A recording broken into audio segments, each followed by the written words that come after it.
Alright, Michelle, taking a look at your swing here. It's nice meeting you today, and I think you improved quite a bit.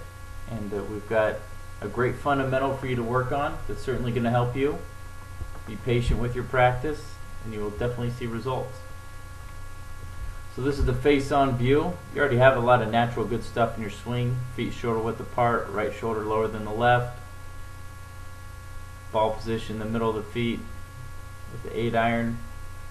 Good grip. There's a lot of good stuff in here. It's a pretty good turn back, as you can see. Shoulders are almost at 90 degrees. This particular shot, you can see you did hit the grass, which is the good thing. You can see how you actually struck the ground before the ball. So the ball went up in the air, but it didn't get the maximum distance you were looking for. From this angle, we can view a little bit more on what we worked on today.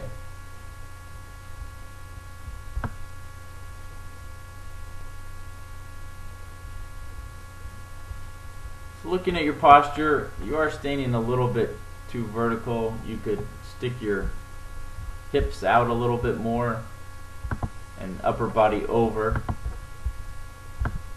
This is a picture of Adam Scott. He's currently ranked second best player in the world. So you can see how he's got a little bit more of his upper body over. So just a small change. I don't want to throw too much at you at once, because then there's too much to think about and nothing gets accomplished. But just something you might want to work on around the house or something. Really easy. Work on your posture, hips out a little bit. But the big thing we worked on today was getting the club to swing more on that angle. I mean, this looks really good.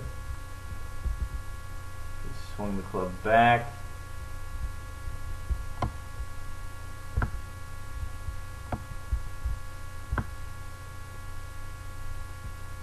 That's called the shaft plane right there. It's a little bit of a technical term. But the more you can swing the club head back along that line, that is the ideal angle to return the club head. You can see Adam Scott swings it right on there. This is after we worked on your swing a little bit, and you're swinging it right on there. So that's just tremendous. So it feels to you like it's out and across, but good backswing.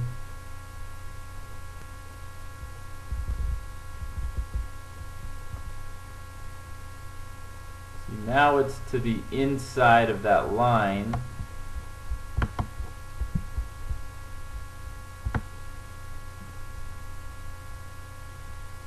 You can see how Adam Scott's club head is right on the line coming down.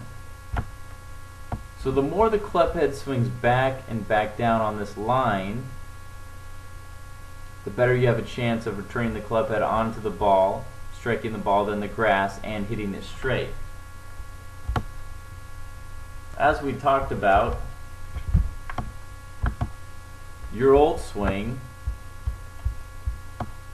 would swing the club way in here, and then it would be way down there on the downswing as well. So you cured the backswing, swung it along that line, really good.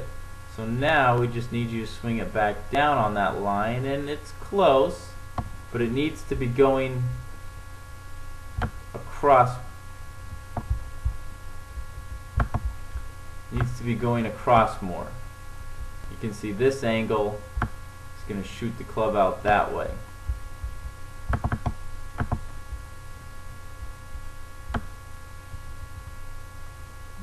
Okay, you see that's where the ball's going.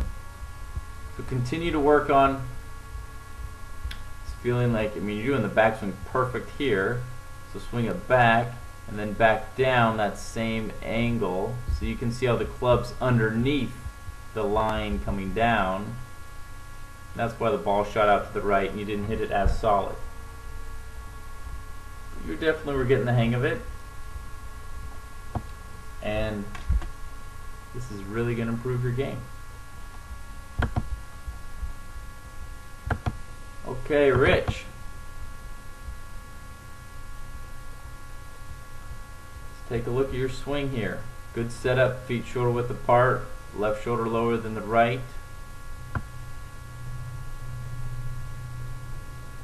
Good full turn back swing, shoulders 90 degrees to the target line. That's great stuff.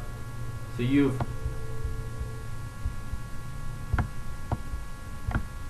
created this hinge, which is tremendous and excellent. In order for you to hit the ball solid, you want to maintain that hinge.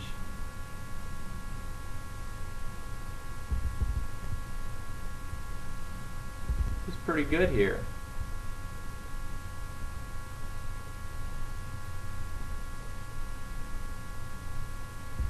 You can see how club shaft leaning forward. Let's compare you to Adam Scott.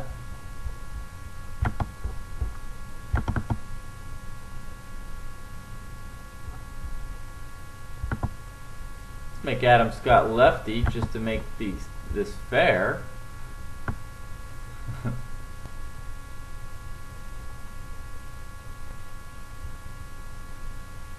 Look how much his hands are right across from the ball.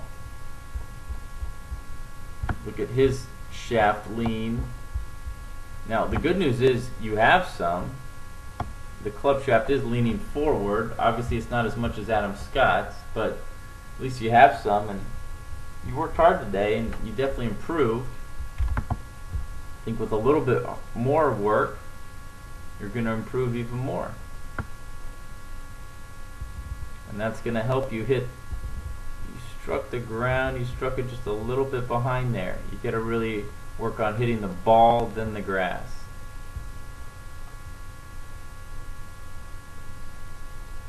Good weight transfer.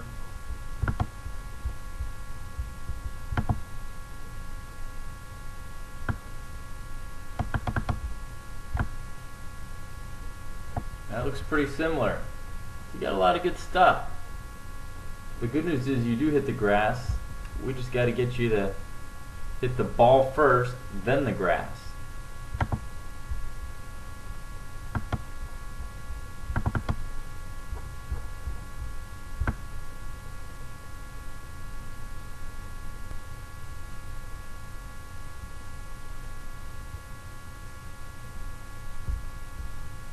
Looking from this angle,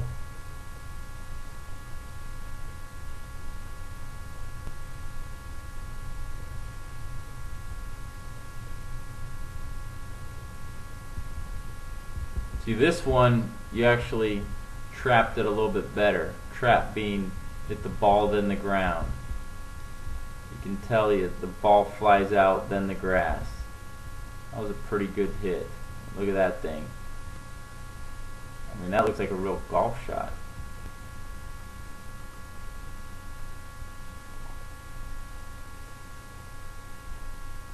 So it's good.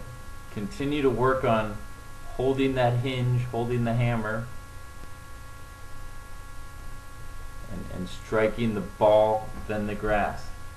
I mean, the best drill for you, and if you have a mat at home, put a string down, a piece of paper, something like we were doing with the paint, and just learn to make practice swings hitting in front of the string or hitting in front of the piece of paper.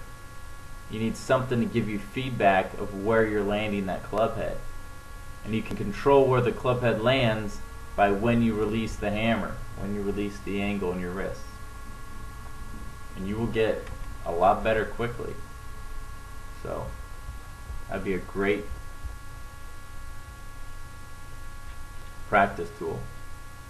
And then to cure the slice, you slice it off to the left, because the club face is angled that way. So to cure that, you want the club face to be angled this way. That will make the ball curve to the left. So imagine the smash bag, getting the toe of the club into the smash bag, toe of the club being the outer edge, and you will improve greatly.